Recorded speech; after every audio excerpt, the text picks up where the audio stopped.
사무엘상 강의 22번째 시간입니다. 사무엘상 강의 22번째 시간입니다. 우리 다 같이 사무엘상 15장 24절에서 26절까지의 말씀을 함께 읽겠습니다.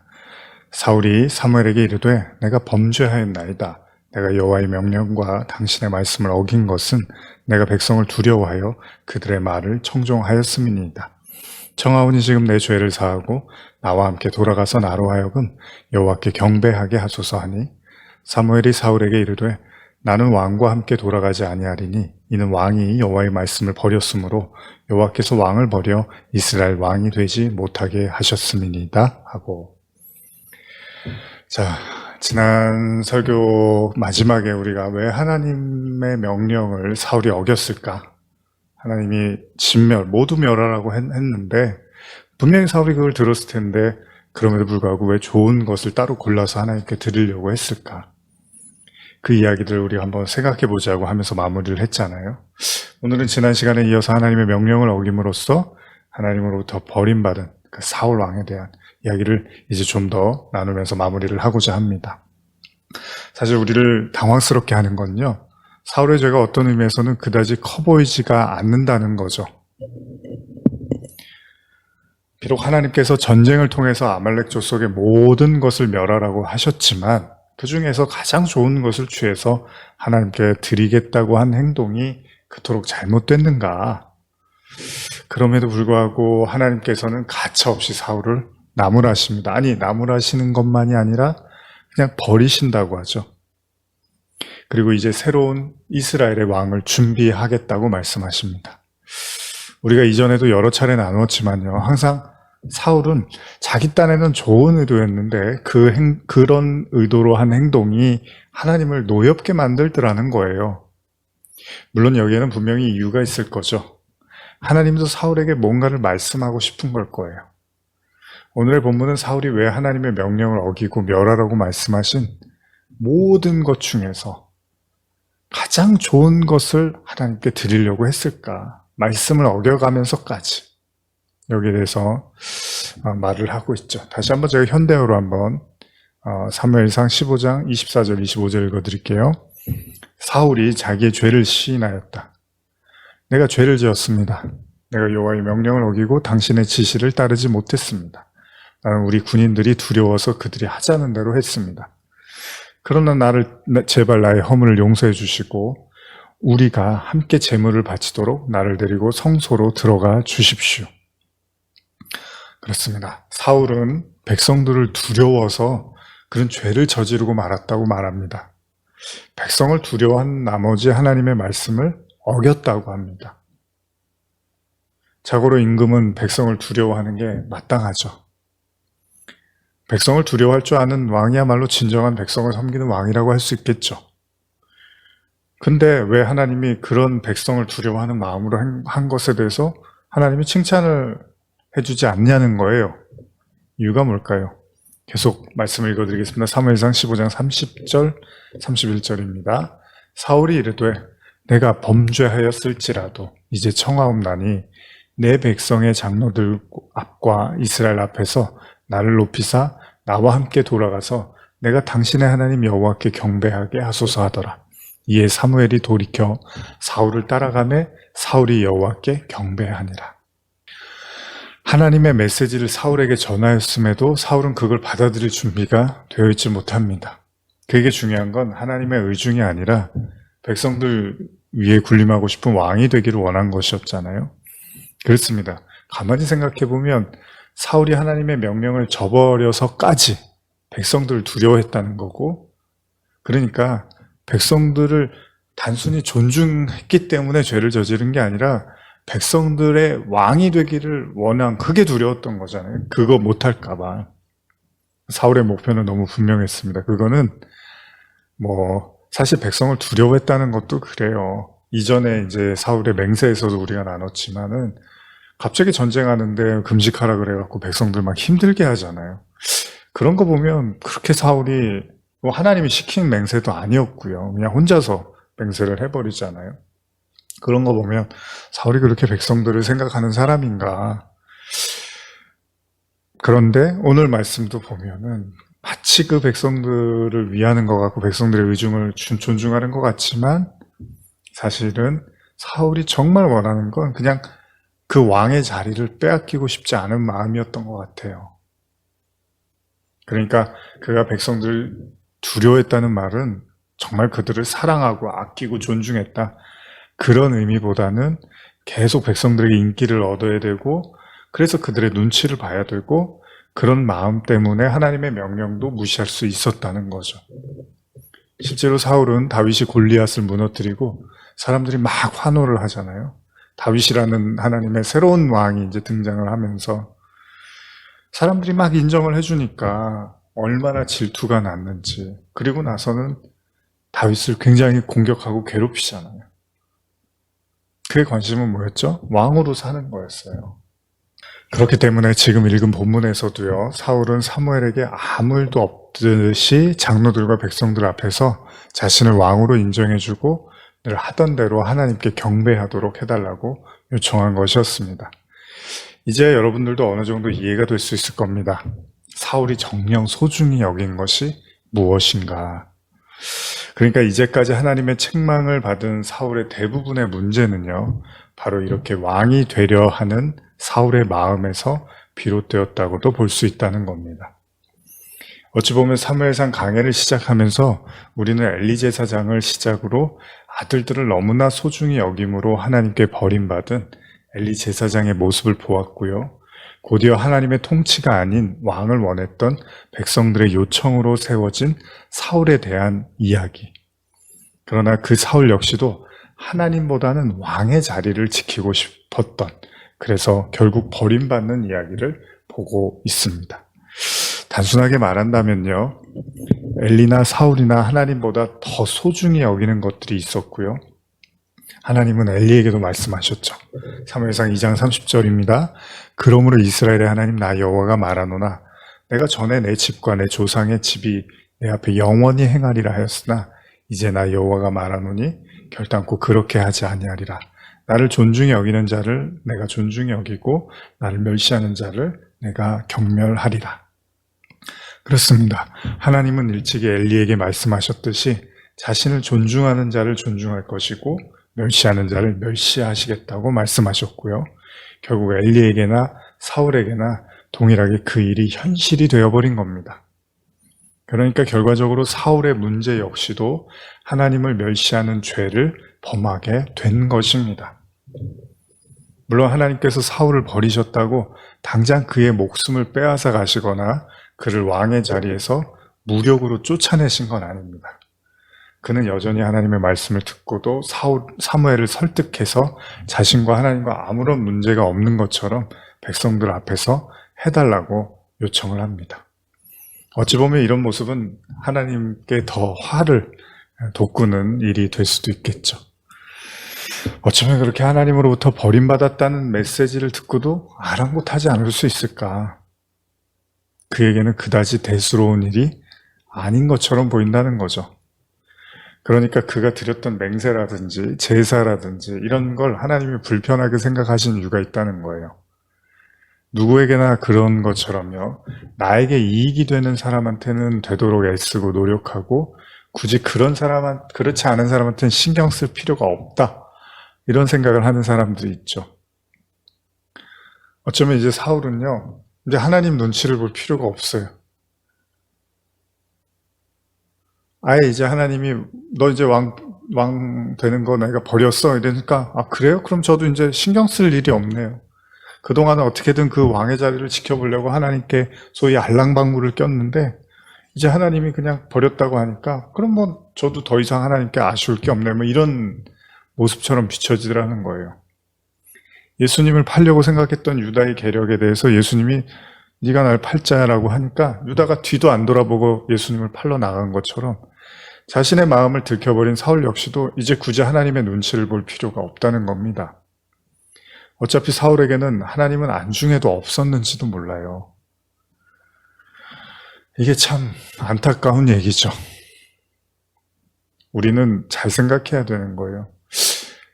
제사 열심히 드리고 좋은 재물 갖다 드리고 맹세하고 얼뜻 보기에는 정말로 좋은 신앙 같아요. 근데 하나님은 그의 마음에 하나님이 안중에 없다는 걸 아시는 거잖아요. 근데 그게 정말 현실로 나타나더라는 거예요. 하나님이 버렸다 그러면 막 가슴을 아파하고 집에서 막 울고 나오지 않고 괴로워하면서 금식하고 고통스러워해야 되는데 그 와중에도 사울은 백성들 앞에서 저 왕이라는 거 계속 이렇게 입증해 주십시오라고 사무엘을 붙잡더라는 거예요.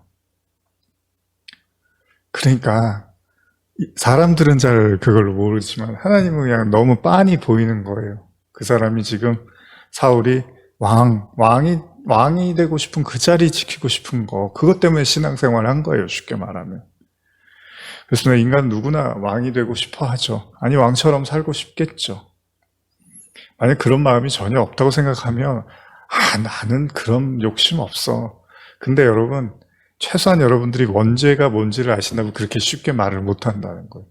우리가 다 원죄를 졌다며요. 그러면은 어떤 형태로든지 간에 하나님처럼 되고 싶은, 왕처럼 살고 싶은 그 마음을 누구나 갖고 있고요. 그 대표적인 게 이제 이기고 싶은 마음으로 나타나는 거거든요. 인간은 지는 걸 못 견뎌야 해요. 이겨야 돼요. 어떤 형태로든지. 심지어는 겸손도 내가 저 사람보다 더 겸손해야지. 착한 거 내가 저 사람보다 더 착해야지. 하나님 사랑, 내가 저 사람보다 하나님 더 사랑해야지. 이런 식으로라도 누구를 비교해서 어쨌든 그 사람보다 내가 더 훌륭해야 된다는 거죠. 이런 여러 가지 형태로 인간은 왕이 되고 싶어 한다는 거예요. 사실 그런 의미에서 사울은 그런 인간 본성을 우리에게 보여주는 대표적인 인물이라는 겁니다. 물론 그 스스로가 원래 처음부터 왕이 된 것처럼 나오진 않잖아요. 하나님이 이제 사무엘을 통해서 왕으로 세우시잖아요. 그런데 성경이 재밌는 건 일단 그가 왕의 자리에 앉자마자 이제 더 이상 그 자리를 뺏기고 싶지 않아 하더라는 거예요. 그러니까 쉽게 말하면 우리도 마찬가지예요. 우리가 그 자리에 안 앉았을 뿐이지 그 자리에 앉으면 우리도 그 자리를 뺏기지 않으려고 부단히 애를 쓸 수 있다는 거죠. 사울처럼. 아마도 일반적으로 그럴 겁니다. 누구나 나쁜 자리에 있다가 좋은 자리로 가는 거는 환영할 일이겠죠. 안 좋은 곳에 살다가 좋은 곳에 사는 거 이런 거 좋잖아요. 내가 뭐 좀 낮은 자리에 있다가 높은 자리로 올라가는 거 이런 건 좋잖아요. 이런 건 간증거리가 되고 은혜가 되잖아요. 문제는 좋은 자리에 있다가 나쁜 자리로 가는 거, 높은 자리에 있다가 낮은 자리로 가는 거 이런 거는 사람들이 굉장히 불편해한다는 거예요. 좀 안 좋은 집 살다가 좋은 집으로 가는 거 이런 거는 막 축하해 주잖아요. 근데 좋은 집에 있다가 안 좋은 집으로 가려고 하면 큰 불편하잖아요, 마음이. 그래서 때때로 우리의 화려한 과거나 이런 것들이요, 오히려 현재의 나를 비참하게 만들기도 한다는 겁니다. 옛날에는 내가 그랬었는데, 옛날에는 내가 저랬었는데. 그런데 반대로요, 현재의 성공은 과거에 비참했던 고생도 아름답게 느껴지기도 하는 법이라는 거죠. 그래서 누구도 과거의 고생의 시간으로 다시 돌아가는 것을 원할 사람은 별로 없다는 겁니다. 더욱 발전하고, 더욱 부유해지고, 더욱 행복해지고자 하는 그 인간의 마음은 누구에게나 다 똑같다는 겁니다. 그렇기 때문에 한번 왕의 자리를 맛본 사울은요, 그 자리를 물러날 마음이 없었습니다. 자리가 너무나도 중요하다 보니까 그 자리를 허락하신 하나님도 잊어버리고 오로지 그 자리를 지킬 궁리만 하고 있는 거죠. 그러나 성도는 자리에 연연하는 사람이 아닙니다. 물론 행복하고 부족한 거 없고 어느 정도의 힘과 권력을 가진 삶을 마다할 사람은 없습니다. 그런데 성도의 목적은 그거는 아닙니다. 제가 좋아하는 찬송가 가사처럼요. 높은 산이 거친 들이 초막이나 궁궐이나 내 주 예수 모신 곳이 그 어디나 하늘나라. 참 아름다운 가사입니다. 성도의 행복은 궁궐에 있는 게 아닙니다. 그건 궁궐이었다가 초막일 수도 있습니다. 그것은 높은 산일 수도 있지만 거친 들일 수도 있습니다. 이스라엘 백성이 광야를 거쳐서 가나안에 이르렀지만요. 사실 광야 이런 게 중요한 게 아니에요. 그들의 마음에 하나님을 모시지 못한다면 그게 바로 광야의 삶이겠죠. 그들의 마음에 하나님을 모셨다면 그곳이 바로 광야여도 가나안인 거고요. 그들의 마음에 하나님을 모시지 못했다면 그들이 서 있는 데가 가나안이어도 실제로는 광야를 살고 있는 거예요. 광야에 사느냐 가나안에 사느냐가 문제가 아니라 하나님을 마음에 모셨느냐 못 모셨느냐가 문제였던 거죠. 다윗은요, 하나님을 위해서 성전을 짓겠다고 말하죠. 근데 하나님 뭐라 그러십니까? 사도행전 7장 48절에서 50절 보시면, 그러나 지극히 높으신 이는 손으로 지은 곳에 계시지 아니하시나니 선지자가 말한 바 주께서 이르시되 하늘은 나의 보좌요 땅은 나의 발등상이니 너희가 나를 위하여 무슨 집을 짓겠으며 나의 안식할 처소가 어디냐. 이 모든 것이 다 내 손으로 지은 것이 아니냐 함과 같으니라. 그렇습니다. 하나님은 인간의 손으로 지은 곳에 계시는 분이 아닙니다. 만약 그러한 하나님이시라면 모두가 초막보다는 궁궐에 살아야 하는 것이 더 맞는 말일 수도 있겠죠. 그러나 하나님은 인간의 중심, 즉 인간의 마음을 중요시 여긴대요. 젊은 시절에 아내를 이제 만나고 그런 생각을 했었습니다. 이제 사람이 사람을 좋아하면 그런 생각이 들잖아요. 아, 내가 모든 걸 다 잃더라도 이 사람만 있으면 되겠구나, 이런 생각을 하잖아요. 어쩌면 사랑이라는 건 그런 겁니다. 욥이 처절한 고통 속에서 자신의 재물보다 자신의 소유보다 이제 하나님이 더 중요한 분이구나라는 걸 깨달았잖아요. 어떻게요? 재물과 소유를 잃어버린 이후에. 하나님은 오늘날 우리에게도 동일하게 원하십니다. 모든 것보다 하나님이 가장 소중함을 우리로 하여금 깨닫기를 원하시는 거죠. 그래야만 동시에 하나님도 우리를 그렇게 사랑하시겠구나라는 걸 아는 거잖아요. 분명 하나님은 질투를 하십니다. 이것은 우리가 하나님보다 더 소중히 여기는 것들에 대해서 하나님께서 좌시하지 않으시겠다는 거죠. 그래서 어떻게 보면 성도의 삶이요, 그런 어떻게 보면 고난과 어려움의 연속일 경우도 있는데요. 거기에는 사실 하나님의 가르침, 인도함이 있다는 겁니다. 그게 때때로 힘들고 어렵게도 느껴질 수도 있습니다. 그러나 하나님의 목적은 인간 세상의 번영이 아니라 인간의 구원이라는 겁니다. 이건 모든 성도들의 삶의 이유가 하나님의 사랑의 완성이라는 명확한 뜻을 지니고 있다는 겁니다. 뭐냐면요, 하나님은 하나님과 인간의 그 사랑의 완성이 목적이지 이 세상의 번영을 목적으로 하시는 게 아니라는 거예요. 그럼 예수님이 십자가 지시고 돌아가시면 안 되죠. 세상을 위한 돌을 빵으로 만들어 주시고 계속 아픈 사람을 고쳐 주시고 그 인간에게 이익이 될 수 있는, 인간을 유익하게 해줄 수 있는 행동들을 계속 해주시고, 그리고 하늘로 올라가시면 안 돼요. 지금도 여기 계셔서 그 일을 해주셔야 돼요. 그러나 하나님의 목적은요, 하나님 사랑에 대한 성도의 깨달음에 있다는 겁니다. 어떻게 보면 여러분, 사울도요, 지금 자기 마음에 하나님이 안중에도 없어요. 하나님은 이제 그걸 아셨고, 사울은 또 그런 자로 나타나요. 그래서 죽을 때까지 사울은 그 하나님에 대한 관심이 있는 게 아니에요. 어떻게 하면 내가 왕의 자리를 지킬까? 여기에 이제 꽂혀서 나오지를 못해요, 사울은. 그래서 하나님이 버리셨다고 하는 거예요. 이미 사울은 더 이상 하나님에 대한 어떤 마음도 가지고 있지 않다는 걸 아셨다는 거죠. 그러나 이제 다윗에게는 하나님이 계속해서 가르쳐 주십니다. 하나님과의 관계.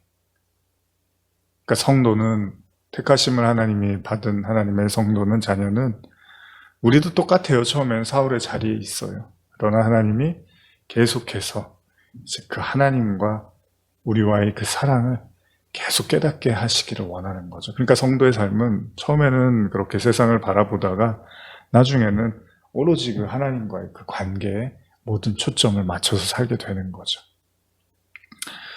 분명 사울은 이 싸움을 포기한 사람으로 보여집니다. 왜냐하면 그의 마음에는 더 이상 하나님이 중요하지 않고요. 그에게 하나님은 왕으로 사는 것입니다. 그러니까 그한테 하나님은 왕으로 사는 거예요. 그러기에 하나님도 더 이상 그를 왕으로 여기지 않습니다. 성도의 자기 부인은 바로 이런 왕으로의 삶으로부터 내려와야 되는 거거든요. 그걸 이해하지 못하면요, 우리는 여전히 초막보다는 궁궐을 향해서 거친 돌보다는 높은 산으로 가는 게, 그게 신앙의 목적이라고 착각할 수도 있습니다. 그들에게 중요한 건 주 예수를 모심으로 누리는 그 어디나 하나님 나라가 아니라요. 하나님 나라처럼 보이는 높은 자리와 부유한 자리, 궁궐과 높은 산을 향해서 나가는 것을 하나님 나라라고 이해할 수도 있다는 겁니다. 사무엘상 15장은 이렇게 마무리합니다. 사무엘상 15장 32절 사무엘이 이르되 너희는 아말렉 사람의 왕 아각을 내게로 끌어오라 하였더니 아각이 즐거이 오며 이르되 진실로 사망의 괴로움이 지났도다 하니라. 사무엘이 이르되 내 칼이 여인들에게 자식이 없게 한 것 같이 여인 중 내 어미에게 자식이 없으리라 하고 그가 길갈에서 여호와 앞에서 아각을 찍어 쪼개니라. 이에 사무엘은 라마로 가고 사울은 사울 기브와 자기 집으로 올라가니라. 사무엘이 죽는 날까지 사울을 다시 가서 보지 아니하였으니 이는 그가 사울을 위하여 슬퍼함이었고 여호와께서는 사울을 이스라엘 왕으로 삼으신 것을 후회하셨더라. 사무엘은 사울이 죽이지 않는 아말렉의 왕 아각을 데려오라고 하죠. 그리고 결국 그 왕을 쳐 죽입니다. 그리고 그는 사울을 떠나서 다시는 보지 않았다고 기록되어 있습니다. 참으로 안타깝고 먹먹한 장면이죠. 그러나 한 가지, 사무엘은 사울에게 숙제를 남겨줬는지도 몰라요. 사울이 죽이지 않은 왕, 아말렉 왕을 죽이지를 않았어요. 근데 그 아말렉 왕 아각을 사무엘이 죽임으로 통해서 어쩌면 사울에게 던지고 있는지도 몰라요. 너의 마음속에 숨쉬고 있는 여전히 세상 왕이 되고 싶어서 그래서 내려놓지 못하는 그 왕, 아말렉 왕과 같은 그 자아를 내려놓아야 함을 비로소 알리고 있는지도 모릅니다. 그래야만 하나님께 나아갈 수 있다는 것을 사무엘은 가르쳐주고 싶었는지도 몰라요. 그리고 그것이 바로 우리 모두에게 던지는 메시지임을 우리는 또한 기억해야 합니다. 그래서 사울의 제사가 계속 거절이 됐던 거예요, 여러분.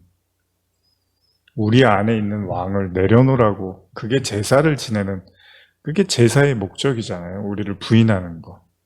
근데 사울의 제사는 그 왕을 더 키우는 거예요. 그 왕을 더 강화시키는 거예요. 그러니 하나님이 맹세, 제사, 제물 다 거부하시는 거예요. 여러분 우습게 생각하지 마세요. 오늘날 예배도 마찬가지예요. 이 예배가 여러분들 안에 숨쉬고 있는 왕을 내려놓는 제사면 하나님이 기뻐 받으실 거예요. 그러나 여러분들이 드리시는 예배와 제물과 모든 신앙 행위, 기도도 마찬가지고요. 그것이 여러분들 안에 있는 그 세상 왕 되고 싶은 그 자를 더 강하고 견고하게, 그래서 아주 좋은 걸로, 좋은 모습으로 하나님께 드려야겠다라고 이렇게 착각하고 계시면 그거는 하나님이 거절하시는 제사가 될 것입니다.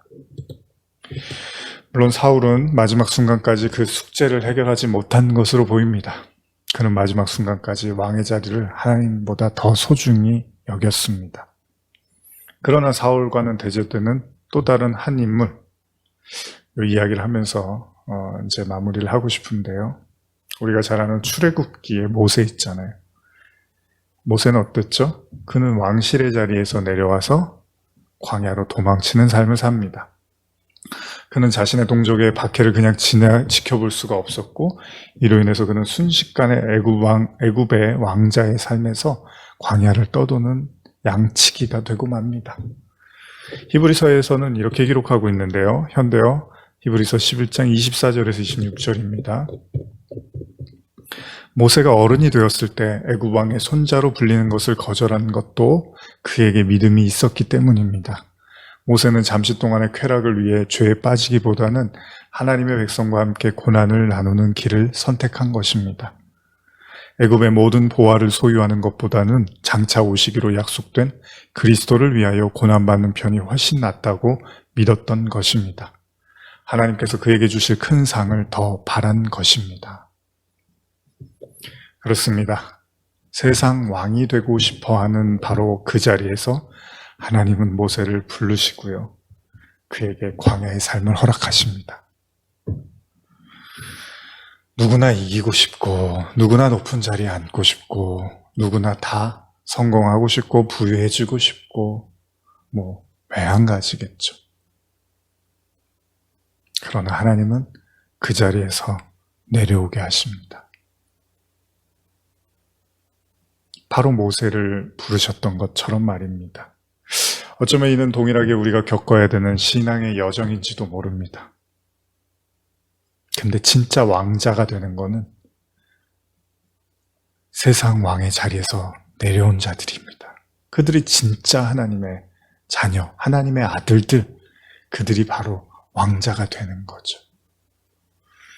그들은 영원한, 변함없는, 무한한 영광의 하나님의 그 빛과 사랑으로 가득 찬 그 하나님 나라의 왕자로 살게 되는 것임을 우리는 기억해야 할 것입니다.